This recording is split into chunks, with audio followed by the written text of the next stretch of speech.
welcome back to my channel. So this video is going to be a get ready with me where I also break down exactly what's happened.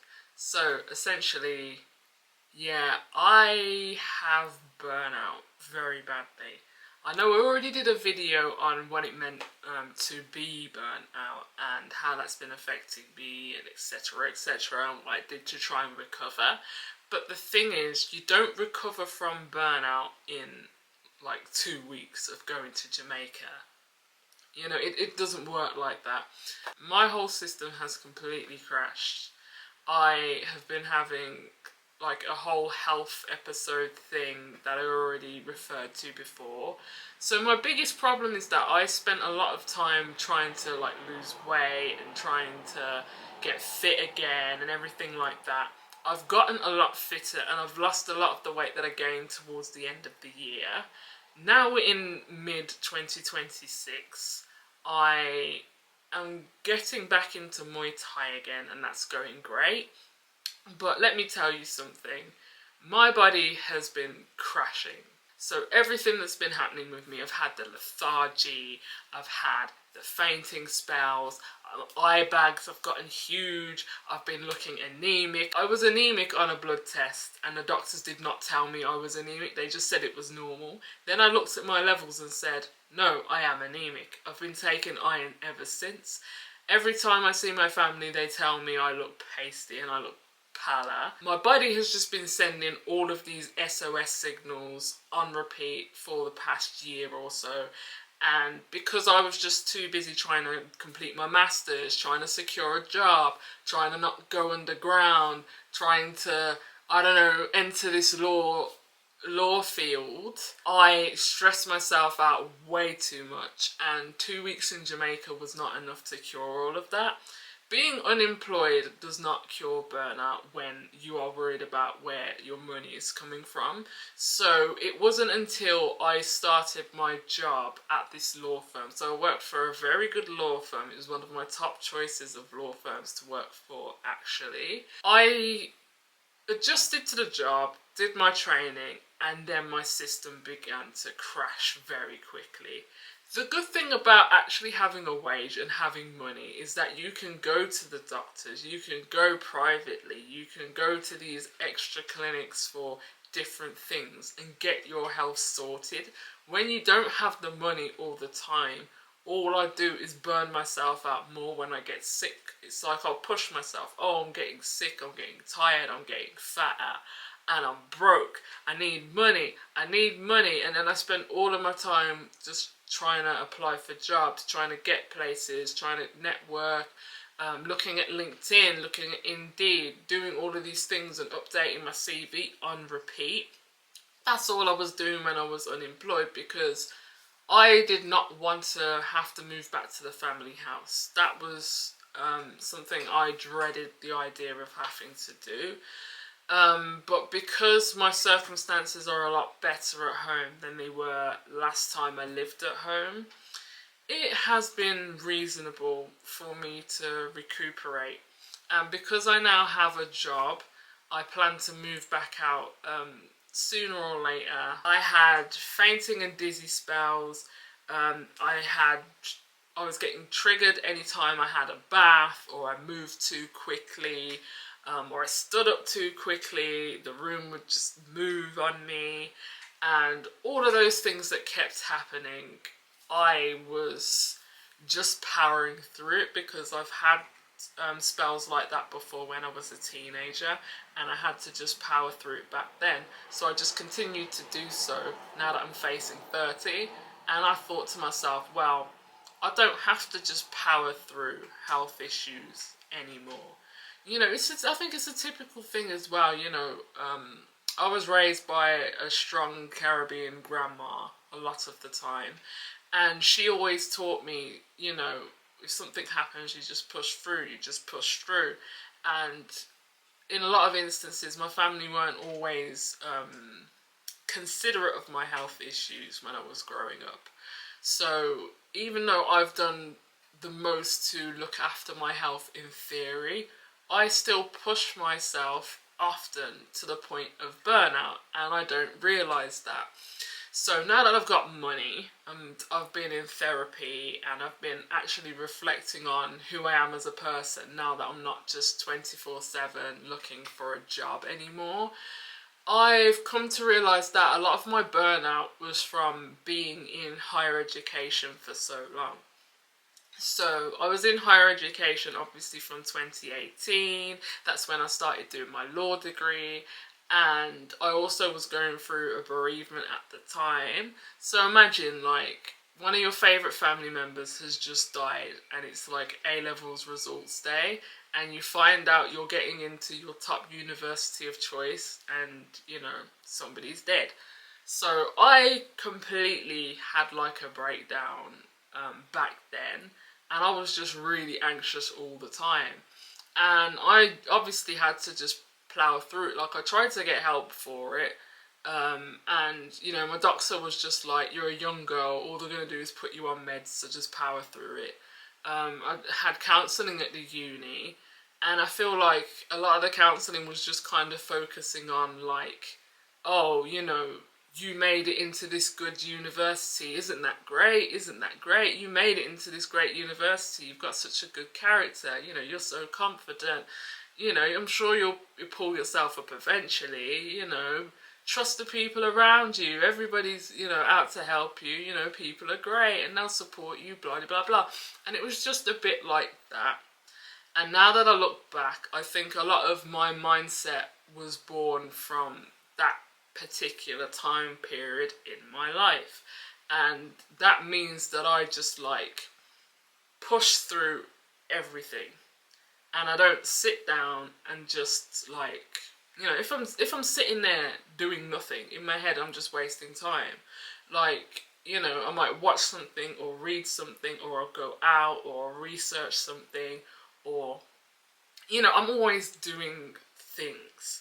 And especially from when I was in uni, like, nobody has done what I have done, and I keep stressing that because I'm not realising how ridiculous the workload that I've taken on has been up until now. So while all of these things are happening and just piling up and piling up and piling up, all I'm thinking is, I'm in law school and it's very difficult here.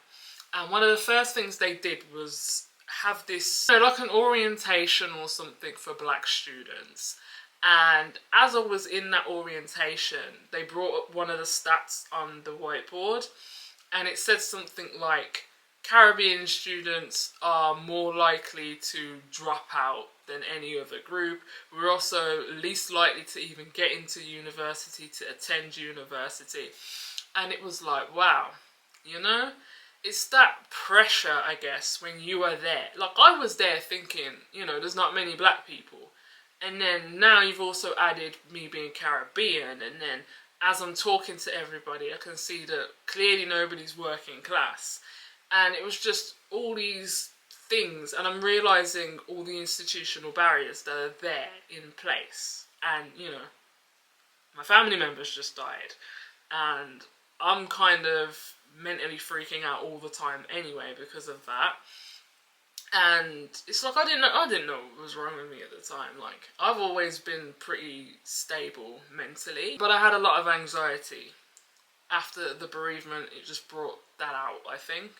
So, I just threw myself into Muay Thai, threw myself into making as many friends as possible, and I guess diversifying my idea of people. When you're working class, you have an idea of who you're supposed to be and the types of people you are to hang around with, and it's very specific. So I remember I bumped into somebody who I used to go to I went to primary school with this guy, and he said that he went to Birmingham City. So Birmingham City University is where I would imagine there would be more working class people, or more people from a background like mine.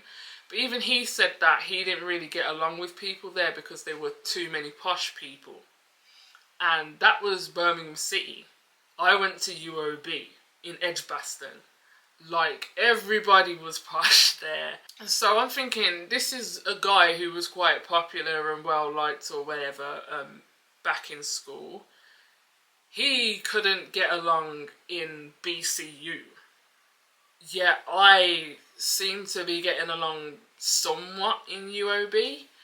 But I think now that I look back on the past 6.5 years that I spent in higher education within the UK specifically, because obviously I did my year in Japan, I think that a lot of my burnout was brought on by being in these spaces and not being able to actually be who I am without realising it. I always think, oh, well, I'm quite blunt, I say what I think, you know, I'm quite confident, I'm quite upfront, you know, I'm never going to lie or anything like that.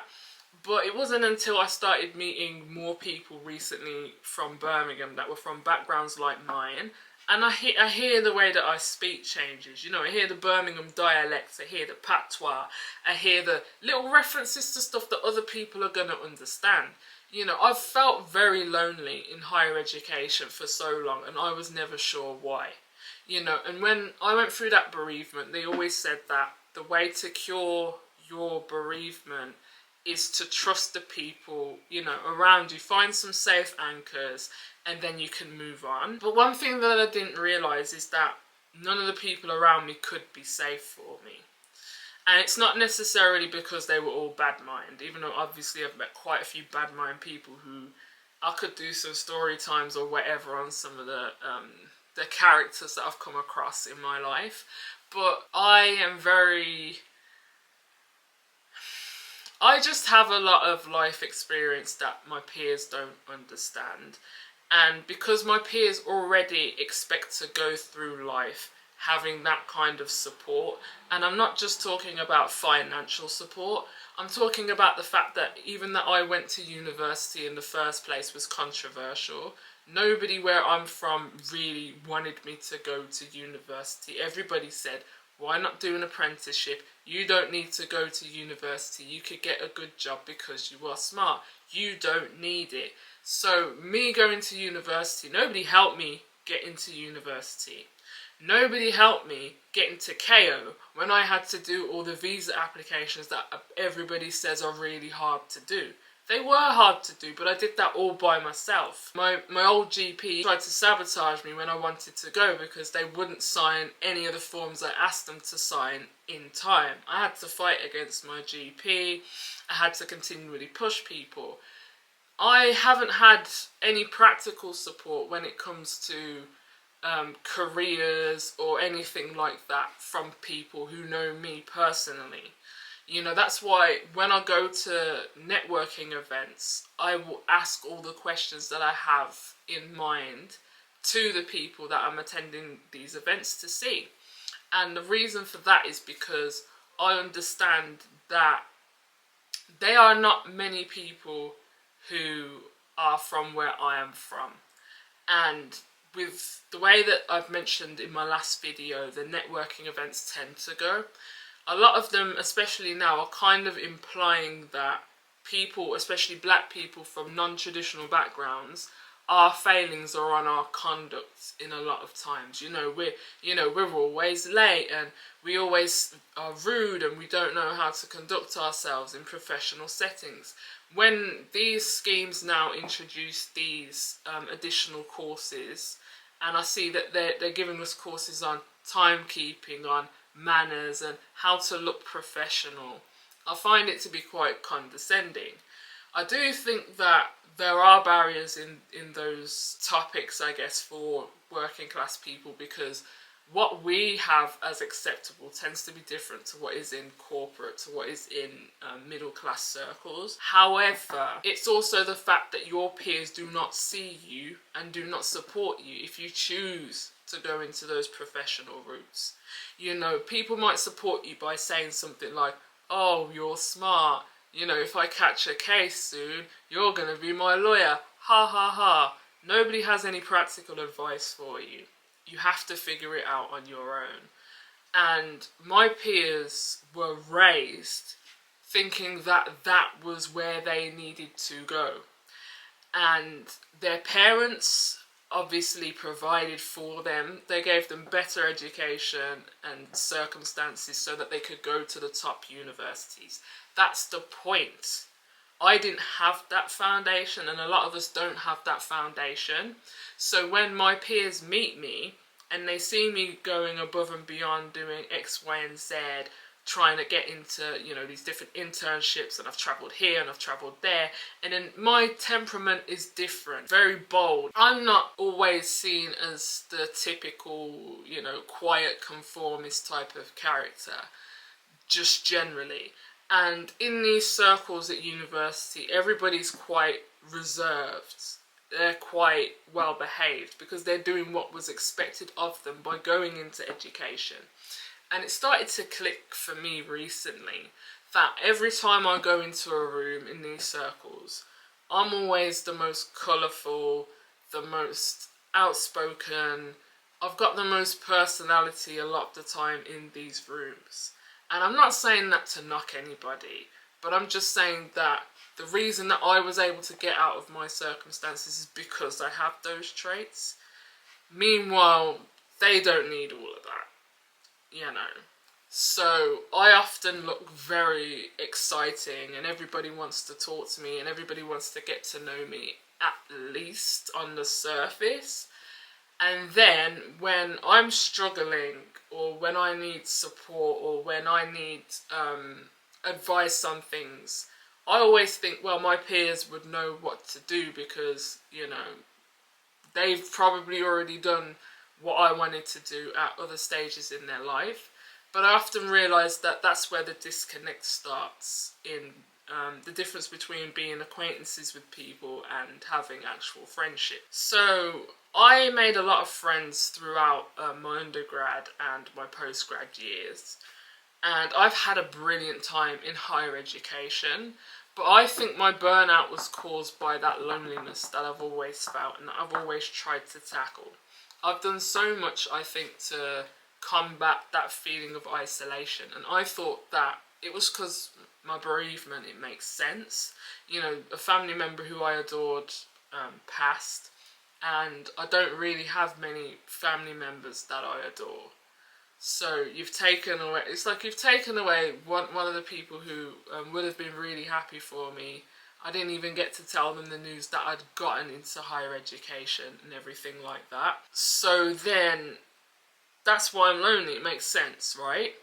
But then I'm also thrown into this world where I have to learn the language, I have to learn navigation, my jokes don't land, people don't understand when I speak, they're saying they don't understand my accent, they're saying they don't understand the references I use and the terminology I use. I've had to learn like I was going to a whole different country, and really I only went to the other side of the city that I was born and raised in. And because it was difficult, but I was around a lot of people who already have those inbuilt systems and, you know, support from people around them, it made me feel extra isolated. And in my master's year, I think I had some of the most fun that I've had in higher education ever. But I always push myself to go above and beyond. I think it's what I'm realising now is that I spent a lot of my energy being in spaces where I wasn't truly appreciated, where it's almost like I'm being managed or handled rather than actually, you know, treated with the respect that I deserve by my peers. And I think that in recent times, especially, well, I'm working full-time at a law firm and everything, I'm realising the difference more so between myself and a lot of my peers who, you know, have been around in recent years. And I can see now the fundamental incompatibility between myself and these people. So I never thought I was any different from my peers fundamentally. I thought, yeah, I mean, our circumstances are different, but I'm meeting people from different cities, different countries, different backgrounds, different cultures. But the one thing they all have in common is that inbuilt support system in middle or higher classes that I don't have. And I didn't think the class barrier would have affected our relationships so much, but it does. Because while I'm juggling multiple jobs, everybody around me has a lot more free time and a lot less stresses to worry about in their day to day immediately. You know, they just do their master's degree and then that's it. They're out drinking or they're studying or whatever. They might be job hunting for after graduation. But I was constantly just burning the candle at both ends in their faces. And I think that's why people always compliment me. They're like, oh, you know, Charles, yes, Queen, amazing, you're brilliant. Like, I get compliments all the time about the things that I do. And I love a compliment. But I always wondered why I get complimented so much. And it's not even that they're being insincere, it's just they haven't met anybody like me before. They're probably never going to meet anybody like me again once they graduate or once, we go our separate ways as friends or acquaintances. And they're seeing me like come storming in already with my big personality and my flashy clothes and makeup, and then I say, oh, I lived in Japan and I've studied here and I studied there, and then it's like, oh, with what money? It's like scholarships, I had to earn everything, and I need to go to work now. And then they see me at the student bar pulling pints the next day and they're just like, whoa, she has so many jobs. People used to tease me about having so many jobs in my master's year, and I'm like, yeah, because I'm not like you, the rich parents, like... And I just used to work hard and stuff, but I never, I saw the circumstances as different, but I never saw how that, I guess, isolates the perception of me. It wasn't really sinking in with me. I'm busy all the time. I work a full-time job, then I do Muay Thai, and then I have my health issues, and that's preoccupying me. But I feel a lot less busy than I did when I was a student amongst those guys. They saw me at my busiest. Now I feel a lot freer, and that's the irony. And the fact that even I've been in some gossip recently and I haven't even been around, it's like, guys, I'm not even here. Why is everybody acting weird? What's happening? And I'm just like, I ain't got the time, I don't business, I work at a law firm now, I ain't got the time for none of yous.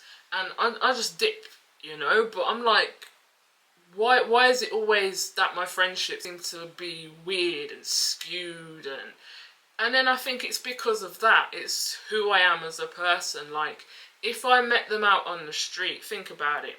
I always welcome the idea of being friends with people that were different, but like, if I met like a bookish, middle class, white boy who doesn't really talk to anybody, and he's just sitting there in the corner in like a club or something, chances are I'm probably not going to talk to that person. But because of university, it's like everybody is like him. It's very like everybody is familiar in a way. Even the international students, because there's a lot of them at both UOB and Warwick, and they tend to come from the same countries a lot of the time, so they get to meet other people like them. I'm the only one like me. And I'm fine being friends with people who are different, but it also, I think, means that I haven't been seen a lot. And that's why I feel so burnt out, because I feel like I've always had to manage other people's perceptions of me just so that I can kind of navigate in these spaces. And I'm doing this all for free. I ain't getting paid for none of this. I've chose to be friends with people, and I've chose to join societies and volunteer myself for different roles here, there and everywhere, because yes, it looks good on the CV, but it also got me out of my head when I was in a bereavement, and I did thoroughly enjoy doing all of those things. So I said I was going to do a get ready with me. I have not been getting ready, but I will get ready as soon as I'm finished with this. The burnout was real, and it's just going on like that for so many years and never taking a break. And I realised in Japan how bad it was, really. And Japan already, it's been nearly 3 years since I came back from Japan. But in Japan was where it clocked, where I was like, I'm in a badminton club with over 300 students, right? There's all these pictures of me, like with all of these East Asian faces, and it's just like I'm the only one there, and I barely speak Japanese. Like I'm N3. I'm struggle N3 at this point. Like it's been 3 years. I'm taking lessons again, guys. You know, and I felt the same in this group of Japanese kids. Then I tend to feel sometimes on university campus on you know what I mean, and it's just like I'm always having to translate everything that I say, everything that I do, the way that I walk, the way that I talk, and sometimes I don't realise that I still get misconstrued by people, you know, even the people that are meant to be like my friends and things like that. And I think I've just had enough, man. I've had enough of it. And I think this isn't good quality for somebody like me. How have I reached 28 and I still feel isolated? I still feel like I'm almost getting treated, you know, it's like everybody's curious about me and they just don't understand me as a person. And I never thought it was that deep because I feel like I understand other people because, you know, you get to know them and you talk and you chat and whatever, but I think it's being misunderstood, especially towards the end of my master's year, where I had this really bad job interview, and I made some mistakes, but for the most part, the interviewer clearly just went above and beyond. She even made the other interviewers uncomfortable because of the negative reaction that she had to me throughout. And I remember telling one of my friends about this, and I was kind of trying to laugh it off and whatever, and like, you know, I made some mistakes in there, but I think my friend's negative reaction to my story, which was unexpected, it was like, I've done all of these amazing things, and somebody knows me and knows that I work really hard, and that, you know, it was just a one-off minor mistake. I was late to the interview. I sent them an email about an hour before saying that I might be late, and then when I got to where the interview was supposed to be, they'd moved buildings. So I was about 10 minutes late to the interview, and then the interviewer who was judging me, like, she didn't see my email, but had sent one, basically. And obviously that's not ideal. Nobody wants to be late to a job interview, but there were worse things that I could have done, you know. It was for a part-time role. I was known by everybody who worked there as well, so it was really shocking. It was like, wow, you know, everybody I know who works here got hired. I didn't get hired.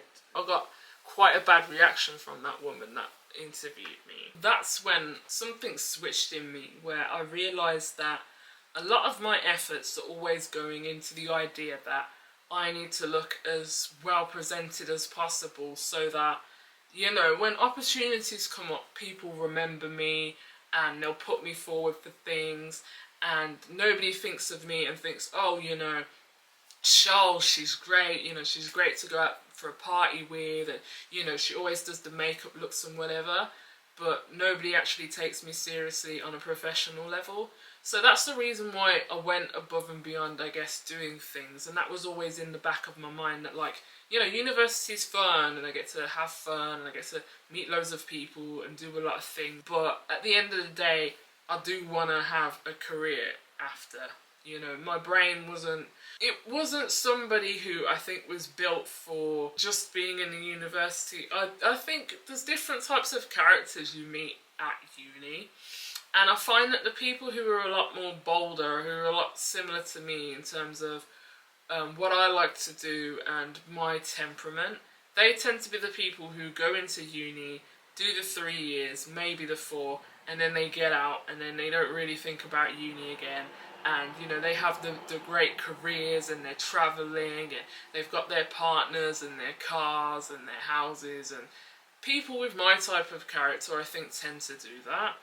But especially when you get to postgraduate level, I think more people who are postgraduate level, they tend to be more into specific, you know, like the research, and they're more nerdy and they have that kind of temperament.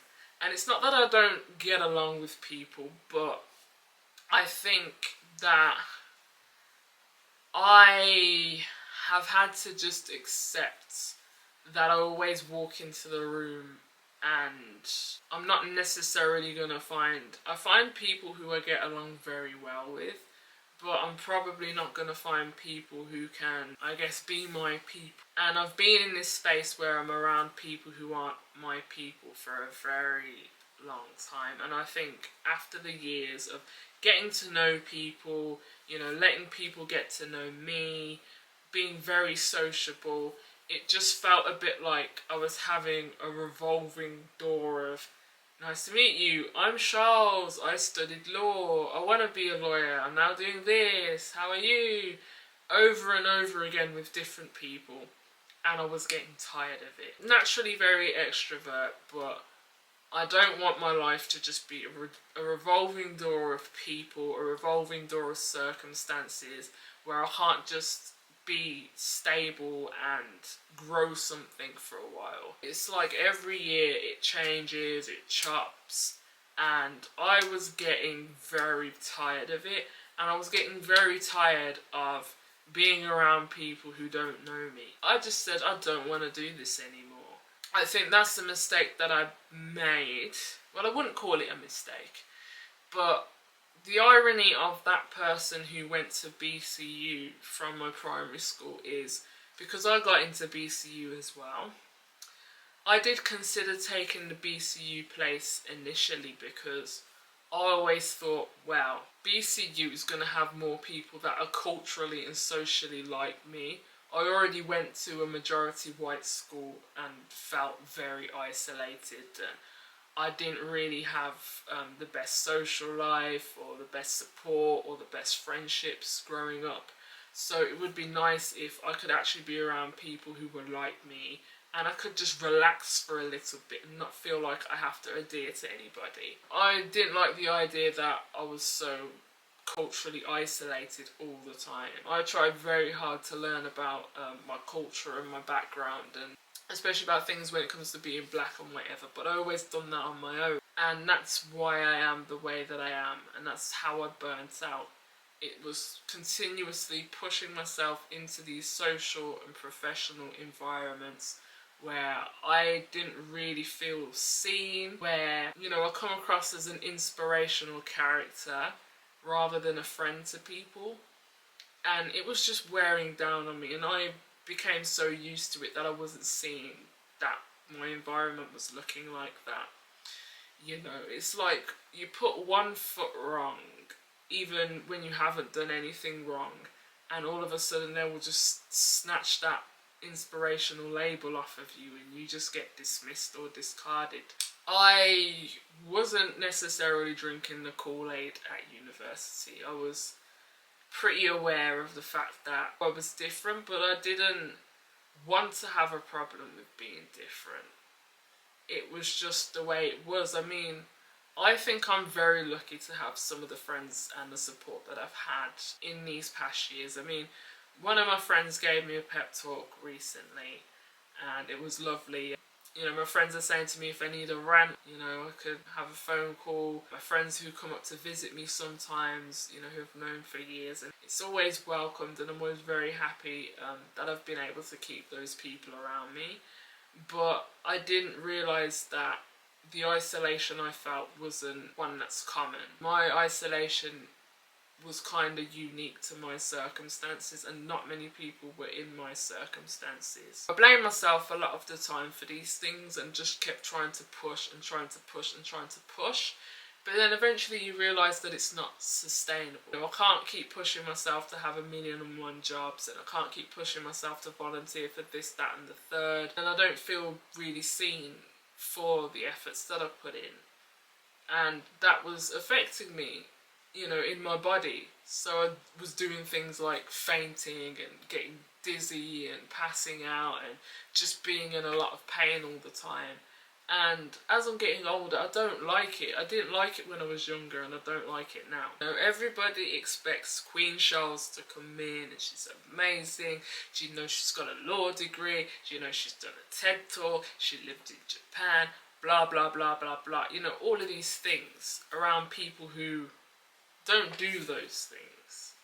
And then I'm wondering why I always feel like the odd one out everywhere. You know, it's not just necessarily, oh, I'm the only black girl, I'm the only working class person. It's my general temperament. I think now I am trying to realign myself. I mean, I've decided I am not going to exhaust myself thinking about people who have the things that I don't have.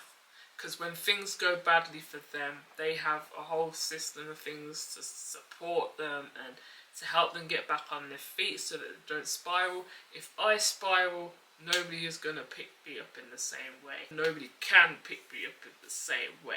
That has to be my main focus. I wanted to choose BCU because I said I wanted to have better friendships, I wanted to have a good dating life, I wanted to be in touch with my culture. We don't have HBCUs in the UK, but it was the closest I was going to get. I sacrificed that idea, or should I say that ideal, to go to the Russell Group because I wanted to have the chance of going to a top law firm and working, and I know they're very elitist and they don't tend to accept people who don't have a 2-1 from a Russell Group. So by going to UOB, it was like, well, that's not an obstacle. Of course I'm going to choose the highest ranking uni. It's got the better employment options afterwards. Okay, yeah. But then it's like you go there and then a side of you just gets constantly poked at and prodded every day. It's continuous, you know. It's different from when I was in secondary school and, you know, it's overt, people having racial slurs shouted at you, physical violence, people doing and saying things all the time. Everybody in higher education, for the most part, was lovely. Like I said, I got along with so many people, I got to meet so many amazing people and do so many things that I never really thought I would have been able to do ever. But it's that isolation that got to me eventually. I'm not invincible, and I was still going through that bereavement and not really getting the help that I needed with that. But I felt like the people who wanted to get close to me got close to me because they could see that I was isolated in a way. It's not like I was desperate, you know, to be friends with anybody, but I was making a lot of friends on the surface. So when I think they saw that my phone's not ringing all the time and my birthday's coming and it's like, oh, who's going to show up? What's going to happen? What am I going to do? They kind of just latched onto it a bit. And it made me very vulnerable at certain points of my undergrad when I look back. It's made me very hard-headed than I used to be, maybe. Even though I'm quite socially flexible and I like talking to lots of different people. And now it's probably time to do the actual getting ready part that I haven't been doing yet. These lenses, I think they're the macchiato brown or something. So I've been using those ones a lot lately. So I put these in, and then next I've started using this primer. It's pretty good actually. I prefer this one to the one that I was using before. I can't remember which one I was using before. I think I was using the e.l.f. one back before I started with this one. But yeah, I really think that the cure to my burnout is just for me to reintegrate into the things that I really enjoy, because I don't even know what I enjoy anymore. I mean, I started back at Muay Thai, I started doing Japanese lessons again, I started playing video games. I used to love Nintendo. There are plenty of JRPGs that I never got around to playing because could I be bothered? But I can be bothered now, so I've picked them back up. I think that having a full-time job and having that security also gives me time to have a little breather and just think about who I am as a person and what I want to do. In higher education, I was just burning on autopilot and I never stopped, and that happened for just over half a decade. I had the pandemic, I had my bereavement, I had plenty of other things happen to me during higher education that really affected me, and I didn't have any breaks, anywhere to just rest and feel safe. I think that's one of the things I realised, is that I never really felt safe in the higher education environment, because it felt like if I ever stopped, something bad would happen, so I just kept pushing. I went to uni so that I could feel safe, because I believed that I had to get out of my family's house, get my own money, get my own education, live on my own, and that's what safety looked like. And I still believe that. However, being in an environment and not being able to just be myself and enjoy my time off, what was meant to be my social time with my friends, fully, never feeling like I could just be heard and it wasn't like some political thing, that wore me down over the years. It was having to, oh, by the way, this is the foundation that I'm using. I'm using the Lancome again. I've missed this one. This is the one I used to use all the time. But it was feeling like, even if I was to say something like political, let's say, for example, everybody wants to align with me politically, you know, and it's like I'm the face of morality in every situation. Anytime something goes wrong, anytime there's a crisis or something, everyone's like, oh, you know, Charles, she's amazing, she can sort it. Also, people sometimes, I think, assume I'm going to have problems with things that I don't have a problem with, because they just have an idea of what I'm supposed to be and what I think about certain things. And I could just be minding my own business. And I found that sometimes people can really hold a lot of resentment towards me for things that I've never done. And essentially what the resentment is resentment at my existence. And because my existence makes them feel uncomfortable, and they've got some kind of moral idea that my existence conflicts, and they project that onto me. I've had a lot of friends over the years, and I'll be cool with them, and then they'll just kind of let slip that like I have a certain tendency to like align myself with something or something, and I think I've never said anything like that in my life. Where did you get this from? And it's just a case of, well, my identity means I must be like this or I must be like that. And they don't have a good opinion of whichever thing I'm supposed to be aligning myself with is.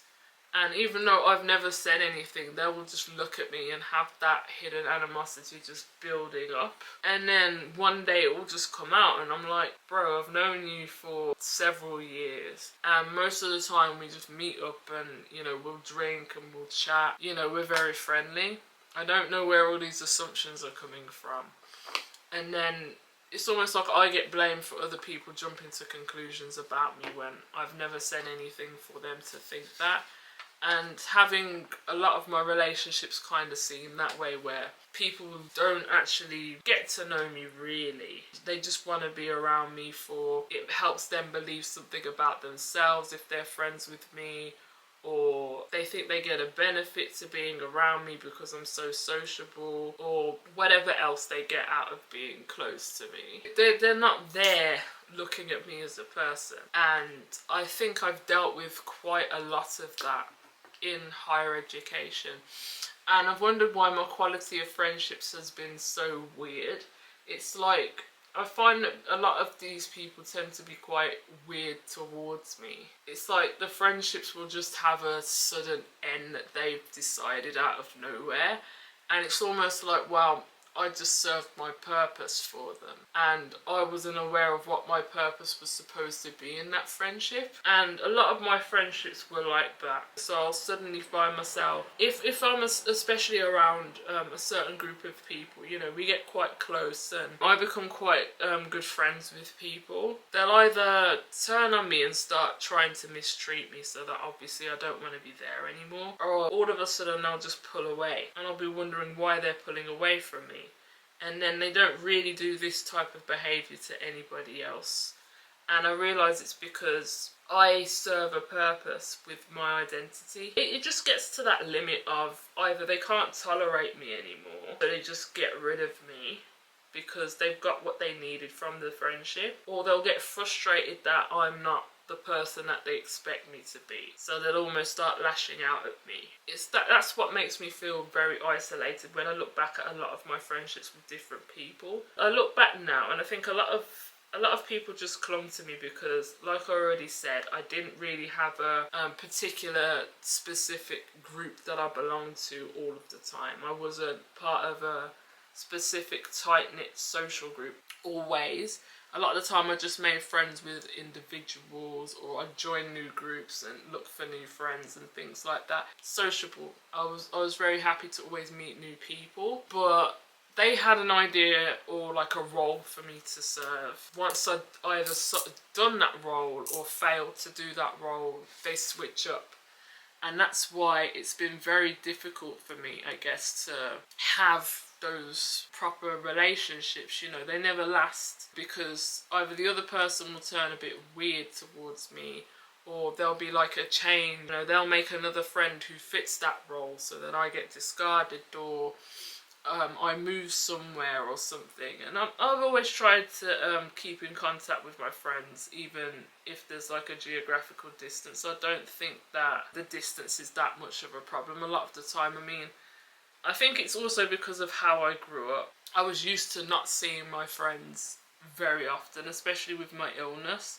I was used to those gaps. Most people grow up and they get to see their close friends at school every day, and they spend all that time together and they get to know each other quite deeply. I couldn't really hang with people who I really liked until the summer holidays a lot of the time. And then with my illness and stuff, when I had to isolate and everything, when I couldn't really move and stuff when I was a teenager, that meant that there were a lot of gaps in when I saw people too. And I think that makes me a lot more independent than the average, and it makes me used to those gaps. But a lot of people that I meet are not used to those gaps, so when they have those gaps in between when they see me, it's not just a natural difference. I think that it's a tendency sometimes, and I haven't always clocked it in the past, I'd say. I never used to take it personally when I'd see my friends out with their other friends all the time, and then, you know, they're not picking up or anything like that. I just thought, oh well, you know, people are busy and people might have, you know, other friends or whatever, and I never used to take it personally. But I think seeing how the people who used to do those sorts of behaviours, and seeing how my friendships with them turned out in the long term, I realise now that it was probably isolation tactics. And a lot of people who I didn't expect that from did that towards me at certain times during my higher education. And I just never really clocked on, and I never really took it personally. And I think that makes me resistant to some characters, but it also makes me unaware when people are saying that they don't really care about me. You know, those same people will dip in and out of the friendship when they want to get something from me. And I had quite a difficult time during the pandemic and after sorting out who was and wasn't for me on that basis.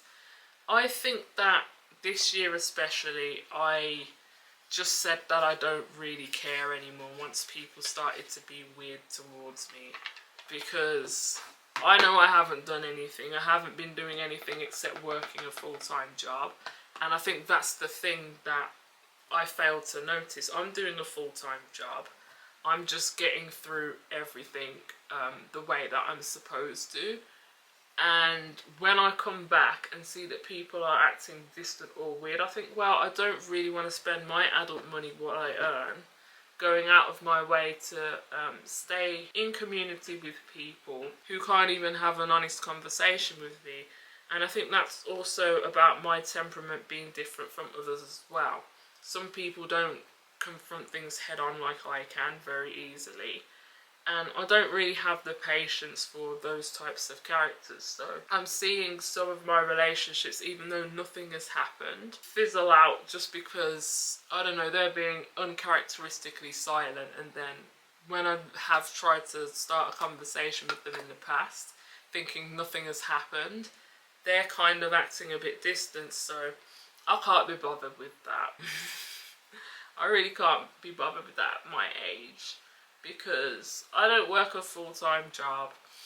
I keep saying that, I'll repeat, but I really don't work a full-time job to be stressed about people politics. Yeah, I still bake the same way I used to. A change that I made though, I switched over to the matte curve case instead of the normal one.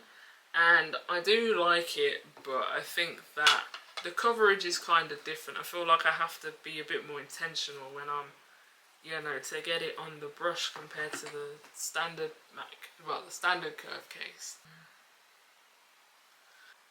My camera overheated. But yeah, on days like today where I finish work and I'm working from home, I can just do my makeup, do a video like this, actually get some content out. I think my idea of content for now is just to showcase the things that I'm doing in the city, the events that I go to, my day-to-day. As I've done, I already came back with my first episode on the Burnout series, which was just a standard vlog showing the things that I do throughout the week. I'm going to try and do more makeup looks again because I haven't been doing my makeup much lately, and I think I want to do more reflections and things like that and talk about some of the things I've came to notice, how to navigate higher education, how to deal with, I guess, being an underrepresented demographic in professional setting, how to navigate the workplace, things that I'm learning. I've seen so many people talk about being a lawyer and also having a life outside of law. I haven't even got the training contract yet, but there are so many lawyers who do content creation and they do all types of crazy things on their content pages and things that I'm just like, why was I worried about sitting in front of a camera doing gyaru makeup and, you know, showcasing the fashiony side of myself that I have come to really like. I think that I've been losing my character a little bit because not that I had an idea of how I was supposed to be, but I thought that if I just held off on anything too creative or too out there, too public that I wanted to do until I was at least qualified, then I'd have a better chance of getting the training contract and everything, because they check everything what people do these days on socials. And I didn't ever want somebody to look at my socials and say, oh, this person doesn't suit our culture because she does makeup videos and she doesn't look very serious and she went out drinking cocktails in her spare time. But then I know it's different because of the times, but there was this one YouTuber that I used to watch and he used to do videos, and he's working for one of the law firms now, and he used to do all types of jokey content and everything and showcase himself out in the societies having fun. So I'm thinking if he can do it and he's from a non-traditional background as well, why can't I do it? Why do I have to be, you know, holding on to who I am and what I want to do creatively? But then I think that's what I've been doing technically in the higher education spaces already. I haven't been who I want to be. I've been only showcasing myself, I think, through, you know, gyaru makeup and things like that. I mean, I don't actively go around screaming, I'm gyaru, I follow this Japanese subculture or whatever. I just do it, and then I get compliments, and then I get to do certain things in the culture. But other than that, I just show up, I look how I look, and I get compliments, and I stand out a lot. And I think I just want to be around more people who have similarly aligned interests with me outside of academia, and I think that's my goal going forward. I don't think I really want to make too many new friends at this point in time. I just want to focus on bettering the friendships that I've had with the people who've held me down over the years and the people who've been good supportive friends over the years, and just naturally letting the burnout cure through not overworking myself and not putting myself into 1,000,001 voluntary positions and things like that. I think eventually I'll come back into myself and I'll be ready to do the next step. I don't think that I am... Oh gosh, there's something on my lash. There's something on my lens. I think I got whatever that was. But I want to focus on being who I am as an individual, doing the more selfish things, because I've already dedicated so much of myself and my time to higher education, to being that good law candidate. I'm still not there, but I am burnt out and there's only one me. So I'm going to work as hard as I can to try and do things that are for myself, for my health, And if I do get the training contract or whatever, then fine. But I think my main focus needs to be on myself and not on chasing anything. I think if I continue to chase things the way that I am now, it could be a disaster. You know, I'm already struggling with my health, and I need to be realistic about what I can and can't handle in certain situations. For the eyeliner, I'm just using Wet n Wild this time. Any standard liquid eyeliner does the trick. I don't really care anymore these days.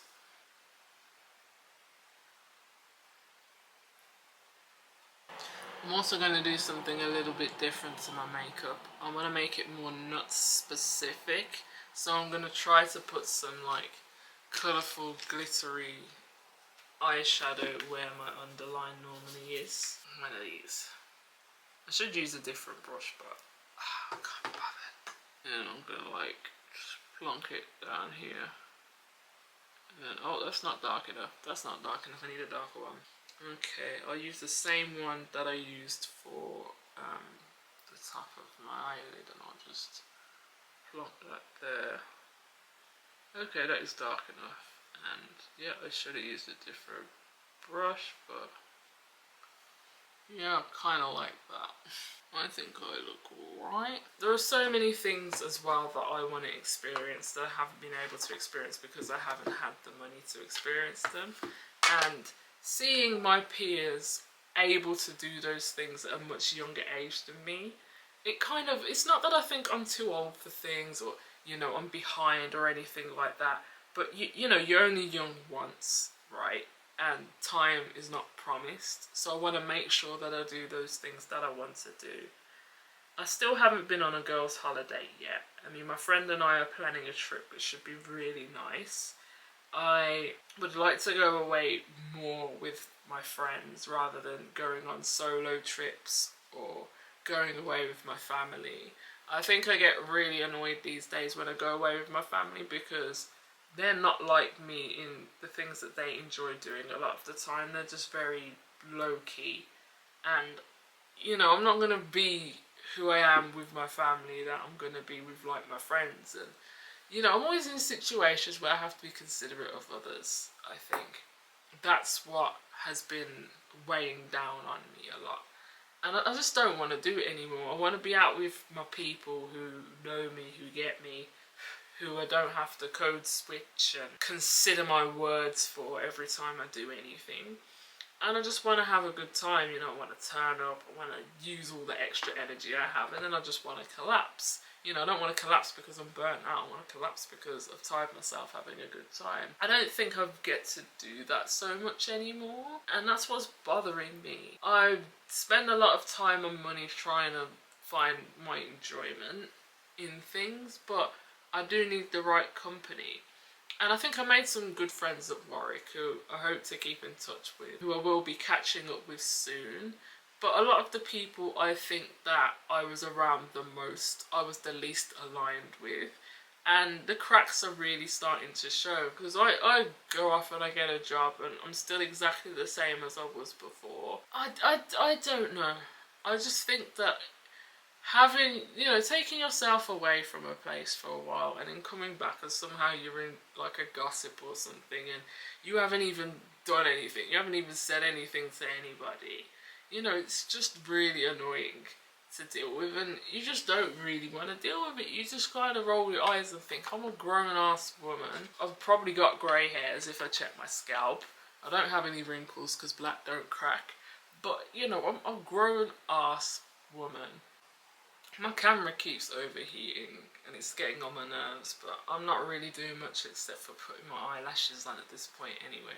But yeah, like, I just don't have time for the juvenile antics anymore. Like, I'm a grown woman, I work hard, I get my money, and then I want to spend my time on making sure that my health is in a better state than it's been in the past few years. The problem is that I spent a lot of time trying to advocate for my own health. A lot of my doctors have been so useless since I was a kid to now. Moving to Coventry and having, I guess, a new sphere of medical professionals that I could go to, I was on the waiting list for a few things, and I finally seen a doctor about some of the problems. And because I have a burn that needed to be treated, because it was like keloiding and getting really painful, and I went to the doctors about that back in June. As soon as I walked in, the doctor was just like, she had acne scars on her laptop. She was looking at acne scars, and everything I was saying, it was like she wanted to debate and give me like the 3rd degree or whatever. And then after leaving, she didn't even refer me properly to the dermatologist, because she was meant to, but she didn't actually send the referral, and I didn't find that out until December.